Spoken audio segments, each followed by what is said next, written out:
Hello students, good afternoon. Today we are going to study about standard 6 subject capital topic है profit and loss नफा आणि तोटा. Profit म्हणजे नफा, loss म्हणजे तोटा. बघा मुलांनो, तर आता profit ची व्याख्या बघूया आपण. Profit if the selling price is more than the cost price there is a profit. बघा मुलांनो, याच्यासाठी एक आपण उदाहरण घेऊया. समजा चिंटू नावाचा एक मुलगा आहे आणि तो दुकानामध्ये गेला, बरोबर. त्याने 10 रुपयाचा पेन विकत घेतला. विकत घेतल्यानंतर तो घरी आला आणि त्याला असं वाटलं की आपण काय केलं, 10 रुपयाला हा पेन घेतला, आपण काय करूया, दुसऱ्यांना हा पेन विकूया. म्हणून तो काय करतो, तो जो 10 रुपयाचा घेतलेला पेन तो काय करतो, दुसऱ्यांना विकतो. आणि तो कितीला विकतो, 5 रुपये जास्त म्हणतो. हा पेन काय आहे, 15ला आहे, म्हणून तो काय करतो, 15 रुपयाला तो त्याचा पेन विकतो. तर बघा मुलांना, तर त्याच्यामध्ये काय झालेलं आहे, त्याने घेतला कितीला, 10 रुपयाला आणि विकला कितीला, 15ला.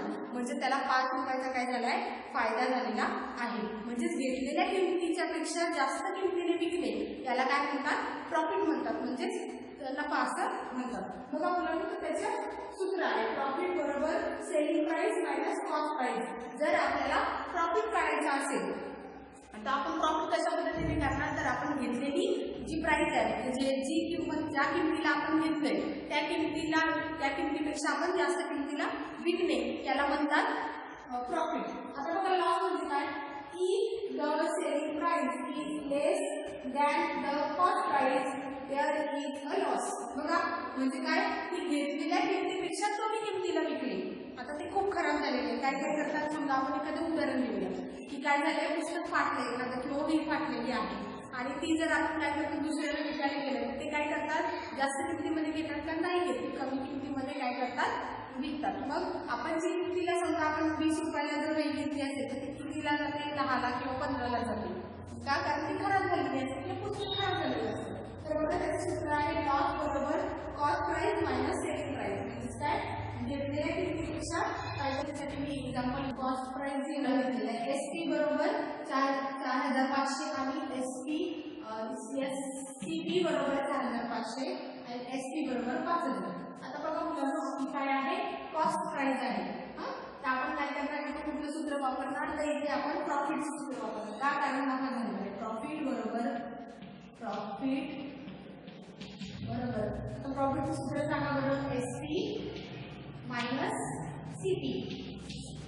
आणि आपलं आता एसपी किती आपल्यावर सांगा बरं, एसपी किती आपलं 5,000 मायनस किती 4,500. किती उरले आपले 500. म्हणून आपल्याला कितीचा नफा झालेला आहे, प्रॉफिट कितीचा झालेला आहे, आपल्याला 500 रुपयाचा झालेला आहे. बघा मुलांनो, आता आपण दुसरं घेऊया. एसपी बरोबर किती आहे, 4,100 आणि सीपी बरोबर आहे 4,100 आणि एसपी बरोबर दिले 4,090. आता इथे बघा मुलांनो, की 4,100 आहे, म्हणजे 100 आहे, इथे 90 आहे.